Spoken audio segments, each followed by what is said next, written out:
building your team around some wide receivers, and they may or may not be higher tiered wide receivers, however you want to quantify it. But, we at the Dynasty Rewind, we say that wide receivers are the building block of a good fantasy team and a fantasy team that lasts a long time.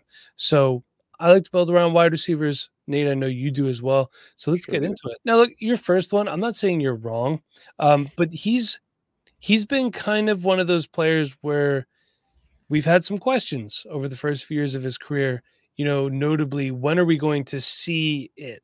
When are we going to see the pop that we've been expecting? And granted, it's not been all his fault. Hasn't had the best quarterback play. But Nate, you're building around. I am. I'm expecting big things for Garrett Wilson moving forward. I don't think any of us watch Garrett Wilson and say, hey, this is a talent issue with Garrett Wilson. He's not going to be able to, be that top wide receiver. We're all waiting for that breakout. And look, he has absolutely underperformed so far through his 2 years. I mean, wide receiver 30, his rookie year was a good rookie year, good start, considering he was on the Jets. And then, last year we're expecting Aaron Rodgers to be there. He only plays a couple snaps. And Garrett Wilson, with 163 targets on the year, ends up as the wide receiver 32 in points per game. And, while I think he was closer to wide receiver 40 on the season, maybe. Underwhelming for sure, but 163 targets. His catch rate was under 60%. That is ridiculous. I expect that to go up quite a bit this year with Aaron Rodgers, who's a very accurate quarterback. The additions they made in the wide receiver room there, Malachi Corley and Mike Williams, neither one of those guys really scares me with target competition for Garrett Wilson. There's going to be plenty to go around. We should see an increase in their passing efficiency and all these things. I expect year 3 to be an explosion for Garrett Wilson. And last year, he was 4th in the NFL in unrealized air yards. So that is basically, air yards is how far does the ball travel to the wide receiver on a pass. And this counts passes that were completed, passes where he was targeted. So this takes into account, how these wide receivers are being used. Garrett Wilson had 992 unrealized air yards last year. Air yards that were not able to be complete passes. And I expect that to go where he's going to be able to convert on more of those big plays, those deep plays, get more touchdowns. Only had 3 touchdowns last year. I do expect it to go up as the Jets' offense is better this year.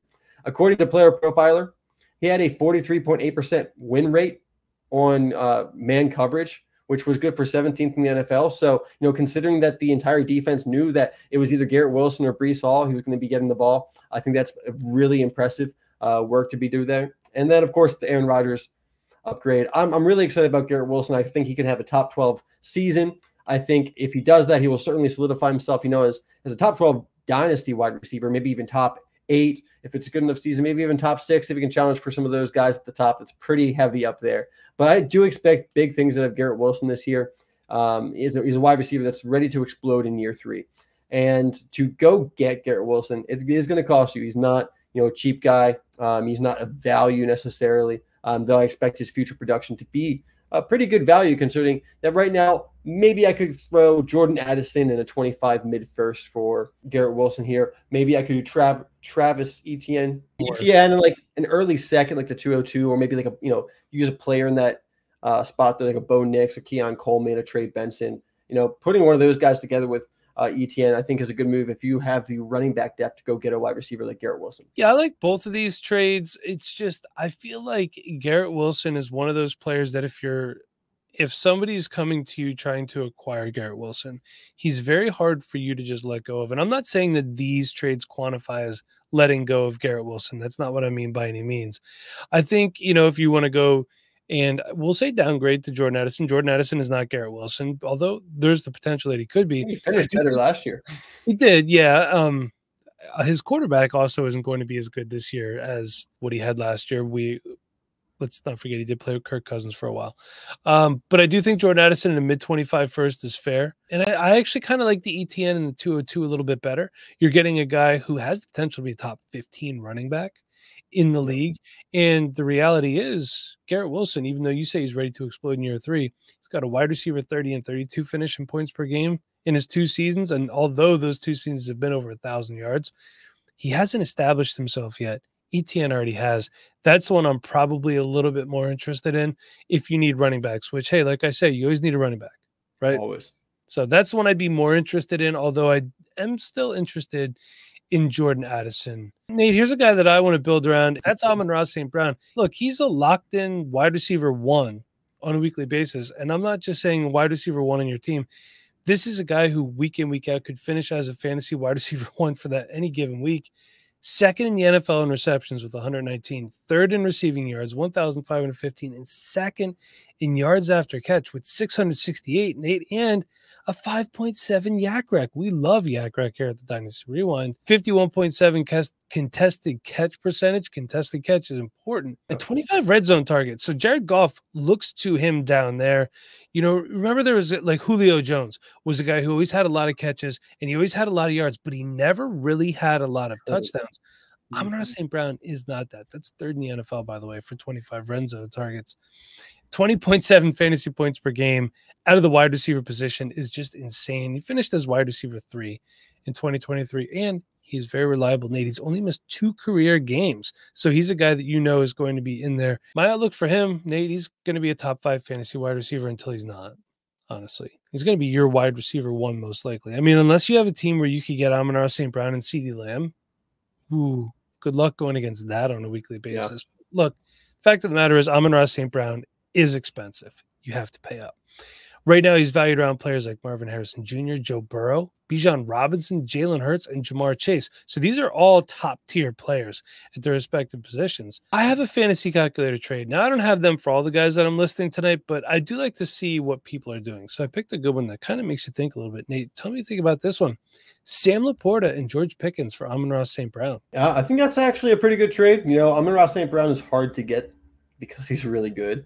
But you know what? Laporta is a huge piece right now, a huge trade piece. His value is sky high, tight end 1 by most people, I would say at this point. I'm going to take the Amon-Ra St. Brown side there because, number 1, I don't really have much of him, so I need more.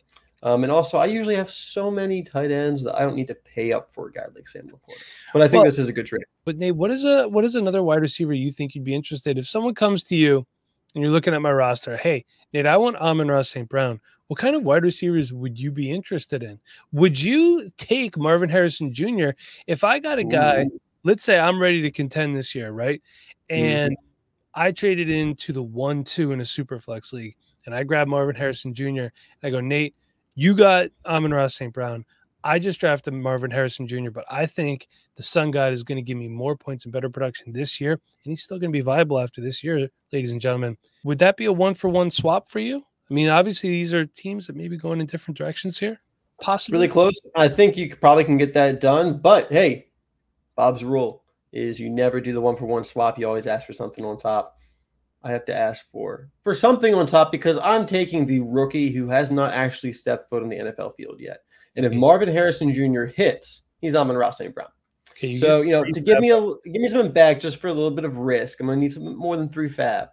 I'm going to need like at least a 3rd-round pick. I would feel better if it's a 2nd-round pick, to be honest, but I know that might be asking a bit. Fine. I will give you Marvin Harrison Jr. and a 3rd for Amon-Ra St. Brown and a 5th and 50 cents in fab. I guess we'll make that happen. All right, there we go. So I'm not just giving you a 3rd on top of what could be a generational talent. Who's the next guy that you are building around? Mike absolutely told all of us so. And like I've said before, I wish I had invested more when Mike was talking about it. But I have invested since, and I'm making right my wrongs. And this is Nico Collins. This is a guy I want to build around just about on every single team. With the Stephon Diggs trade, he is now valued less, which is a great buy window to get a player who just came off a year with 3.11 yards per route run, which is only behind Tyreek Hill. The only other player, the 2 of them were the only players to have over 3 yards per route run. It's a very impressive number to hit. He also had 7.1 yak rec. Mike, we love yak rec. The yards after the catch per reception. That was 3rd in the NFL.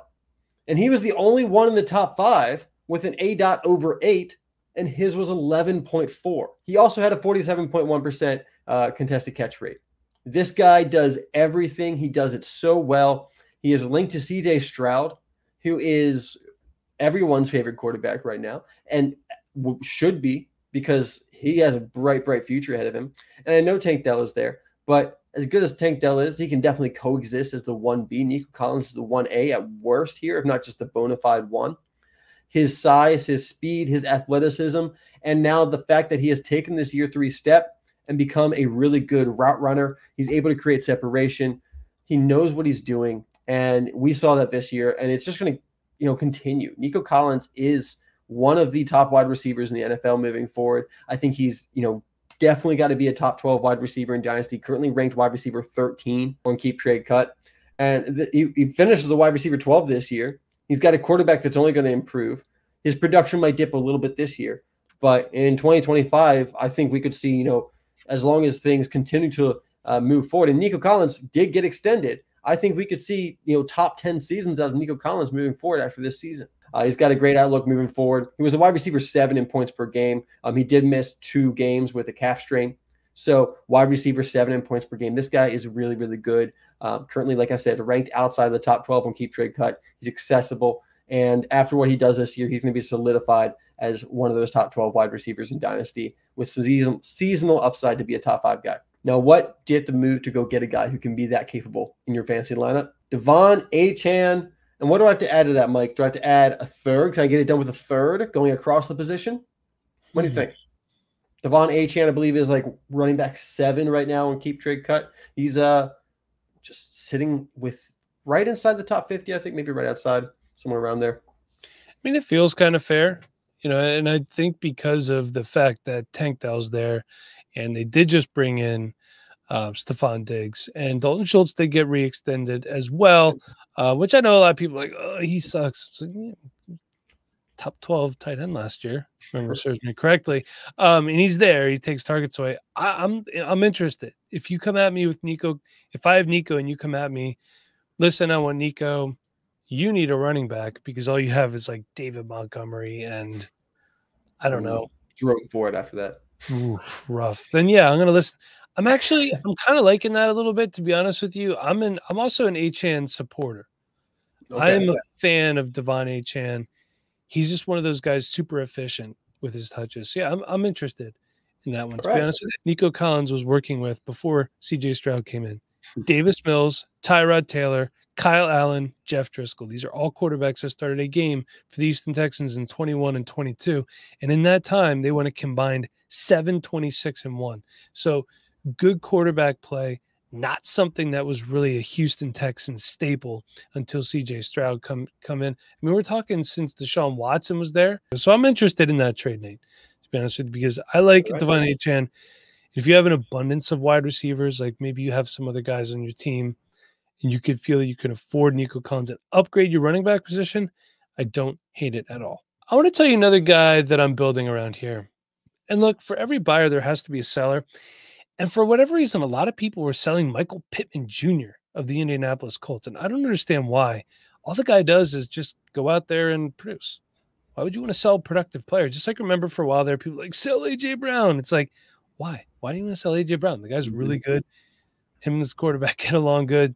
He's on a team. He's not going anywhere for a while. But enough about him. Michael Pittman Jr. Look, if you're worried about Anthony Richardson, I get it because we haven't seen it. So I did some deep diving for you so you don't have to. In the 3 full games he played with him, Michael Pittman Jr. had 28 targets, and that was weeks 1, 2, and 4. Richardson also played in week 5, but he left the game early. He was 9th in the NFL in targets with 156, but only 14 deep targets. Gardner Minshew does not have the same arm that Anthony Richardson has. So I think that gets expanded upon this upcoming season. He's a guy we liked him coming out of USC. He can run those deep routes. I know he could do it. Richardson's got the arm to get it there. 15.6 fantasy points per game in 2023. He's wide receiver 13, so he's right on the cusp of being a wide receiver 1. Nate, he's got a career YAC rec of 4.5. Another guy who also hasn't had the best quarterback play to start his career. Now he's got that guy coming in. They had a lot of experiments in there for a while. He's a wide receiver 1 on a team that's an up-and-coming with a young, promising quarterback. He did sign a 3-year, $70 million contract with $41 million guaranteed this offseason. He's only missed 5 career games. This is something that I look for, too, when I want to acquire players. How consistent are they playing? Because, as you know, the best ability is availability. So I think he could, depending on how your roster is constructed, he could be your team's wide receiver 1. But he's a high-end fantasy wide receiver 2 overall. Let's talk about where he's valued around Travis Etienne, Dalton Kincaid, DJ Moore, and Tank Dell. Here's one that I came up with too. Tyreek Hill for Michael Pittman Jr. and Kenneth Walker III. So high-end wide receiver too, and a starting running back. What do you think about that one? You know, in a vacuum, I'm not really quite sure how I feel about it. But, you know, you put into great about it situations. Okay. If I'm a team that needs a running back and I have Tyreek Hill, I'm a contending team because I don't need a running back if I'm not a contending team, especially not a running back like Kenneth Walker. But if I'm a contending team and Kenneth Walker is my RB2 that I need to fill, and I can only have to downgrade from Tyreek Hill to Pittman, you know, it's going to be like crazy to think it could be like a 5 points per game downgrade. But I'm getting Michael Pittman, who is younger. I think he's a great target hog. A term I coined last week, a tunnel target. That is Michael Pittman Jr. He's a guy that gets a huge share of the pie. You know, he had like 30% target share last year. Those guys that get 30% or higher, those guys are the elite target guys. And that's Michael Pittman Jr. that we've seen so far. And the offense is the same. I expect, you know, if Anthony Richardson does do well, I think Michael Pittman Jr. is going to see more touchdowns. He'll see more big plays with AR's arm. I'm good with this trade, Mike. If I need a running back, but I want to keep that competitive wide receiver, this is a good trade, moving Tyreek Hill for Michael Pittman Jr. and Kenneth Walker III. Also, it's not 5 fantasy points per game. Technically, it's 7.9. Tyreek Hill did have 23.5 fantasy points per game last year. Him and CeeDee Lamb up there with 23.7. I just find that hard to believe that being repeated again this year. That was just, I don't know, man. He looked so good last year. He did. Who are you building around here? Yeah, you know, this is not a guy I have a lot of shares of myself. But at this point, I'm going to go out there and knock on some doors and see if I can get this guy to build around him for some of my teams, or at least add to part of my teams, because A.J. Brown is being a little undervalued. This is a guy that is now, he has fallen down to wide receiver 8 on Keep Trade Cut. Mike, he's going 24th off the board. That's the very end of the second round. I don't think that's terrible. It's not egregious or anything. But when you're in a league, there's not many wide receivers better for you than A.J. Brown. We just talked about Tyreek Hill and how good he is for contending team, and you know what you miss when you don't have a Tyreek Hill. Do you have A.J. Brown's point per game up there, Mike? 17.0. And with Kellen Moore coming in this year, I think we could even see an increase upon that. And A.J. Brown was a guy. Go ahead, Mike. I do want to interject something from the Eagles podcast I listen to. These are not fan podcasts. These are from reporters. Everything that they're saying, the offense going in, already in the open practices they're allowed to see looks more dynamic as far as motion, just how the plays are structured and everything. This will bode well for A.J. Brown. You're absolutely right. Kellen Moore is going to be very good. Because you guys are moving on from an offensive coordinator you were not too happy about having. Despite that, A.J. Brown still put up a wide receiver 5 season last year, Mike. So with an offensive coordinator upgrade, another year he got it. You know, DeVonta Smith got extended. We have these guys set. We know what's happening. There isn't really a lot of target competition outside of these two guys. I mean, you do have Barkley coming out of the backfield. You do have a healthy Goddard, but there's not a strong wide receiver 3 on this team. So A.J. Brown is going to continue to get a ton of targets. You know, he's a top 12 wide receiver, Mike. 7 out of the 16 full games he played last year. That's insane. If we take that down from a top 12 and just make it top 15, he was a top 15 finisher in 9 out of those 16 games. So over half of the games that he played, he was a top 15 wide receiver in. This guy is going to win you weeks. He's going to help you become a championship team. There is not too many better wide receivers set up right now for you to have success in your lineup. And A.J. Brown is one of those guys. Only 27 years old. He is not old. You know, he's still got 3 years until we even start talking about that cliff. And those 3 years are going to be very productive. He signed, I believe, through those 3 years. With the Eagles. I think A.J. Brown, a great guy to go after right now.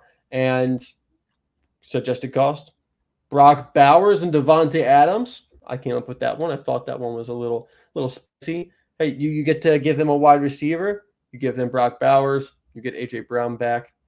You know, they don't even have to be a team that's looking to rebuild. If you have another competitive team, you're still giving them a productive wide receiver. They lose out on the youth, but they get a guy like Brock Bowers. And I think if you're making this trade, I think that's a trade that you could make to really solidify your lineup. Maybe Brock Bowers your tight end 2, or you have a really good tight end 2 behind your Brock Bowers. I think this is a move you can make. Also, there are some people out there selling Joe Burrow in some of my leagues, so I know that people out there trying to move Joe Burrow. And what if you move Joe Burrow for A.J. Brown and a quarterback like Kirk Cousins or Matthew Stafford? You still get that quarterback back. You get that A.J. Brown to put in your lineup. This is a guy that changes your week. I like that. What do you think, Mike? I think I'm more interested in the Joe Burrow trade, to be honest with you. Not that I don't like Brock Bowers and not that I don't like Devontae Adams, but if I'm moving a piece like A.J. Brown, I want some guaranteed production. I know we're saying Brock Bowers is probably going to be the slot there, blah, blah, blah. But until we see it, he's a rookie tight end. Michael Mayer is there. Michael Mayer is a good tight end, good NFL tight end. And Devontae Adams just aging out a little bit. Also, the quarterback situation is questionable. I'm more interested in the Joe Burrow trade, to be honest with you. If, we know what Joe Burrow can do. He's had some injuries. That's any player. I'm good with the Joe Burrow one. Don't really want to give up. I mean, I'm okay. If I got to give up Cousins or Stafford to get Joe Burrow, sure. Nate, you want one more? I want one more, Mike. Give it to me. How about his teammate, Philadelphia Eagles wide receiver DeVonta Smith? Yes. Talk about solid. He's only missed one game in his career. Just one. Ankle injury last year. He's got a good rapport with Jalen Hurts, much like A.J. Brown does. And last year was a down year for him. But it was kind of a down year for the Eagles offense. They didn't live up to their expectations. I've gone into that. But still, wide receiver 19 and 14.2 fantasy points per game. I mean, this is a solid wide receiver 2 right here on your team. And in 2022, he was wide receiver 9. He had 15 fantasy points per game. So last year, he tied his career low in yak rec with 3.8, tied his career low in contested catch percentage with 39.3. And those previous lows were in his rookie season. Okay. Obviously, he was a rookie. Jalen Hurts, his first year as a starter. Nick Sirianni was the play caller until Shane Steichen took over. Shane Steichen in 2022, we saw what he could do with the offense. So I think Kellen Moore, he's going to be good for A.J. Brown. He's going to be good for DeVonta Smith as well. From what I'm hearing, they're going to move DeVonta Smith all over the field. He's been getting looks inside, outside, so that's very good for him. I'm sure they're going to be doing the same thing with A.J. Brown as well. 2/3 of his seasons, too, over 1,000 yards. Oh, and his season that wasn't over 1,000, Nate, it was 976. I think we could live with that, right? Yeah, we'll be okay. We'll be okay. This guy's your wide receiver 2 on your team, most likely, and he's a fantasy wide receiver 2 overall for his career. His value right now, he's valued around guys like Brandon Ayuk, Nico Collins, Tua Tagovailoa. Here's a fantasy calculator trade that I found for him, Nate. Tell me what you think about this. Brandon Ayuk for DeVonta Smith and Christian Kirk. I mean, I want the DeVonta Smith side. I'm getting 2 wide receivers that I absolutely love. Yeah. As much as I love Brandon Ayuk, I would love getting Christian Kirk on top of DeVonta Smith. For sure. Tell me what you think about this trade, though. I went a little bit out of the way of the aforementioned trade. Jalen Waddle for DeVonta Smith and a third. So I have Jalen Waddle and DeVonta Smith in the same tier. Okay. So to me, I don't feel the need to add a third onto Smith to go get Waddle. Now, if I'm trading Waddle for DeVonta Smith and a third, I'm okay with that. Well, you have Waddle in this situation. I know. So you have to give me a third. I'm going to get Waddle and a third for DeVonta Smith. No, that's not how this works. This is what it's like trading Whitney. It is terrible. You know, I am who I am. How about we trade them straight up? How's that sound? They're in the same tier, Nate. I don't know. I kind of like DeVonta Smith. I'm just making this hard for you. Okay, you got to give me Waddle and 3 fab. Okay. Fine. I'll give you DeVonta Smith. Waddle and 3 fab. All right, deal. Our league only has 10 fab though, so thank you. 30% of your fab. Perfect. So, hey, listen, thank you for building around some wide receivers with us in patreon.com/Dynasty Rewind. If you want to check out our Patreon, we'll give you a week in the Discord for free. Bonkers. So, until next time, everybody. For Nate, I'm Mike. Thank you for listening. We'll see you next time.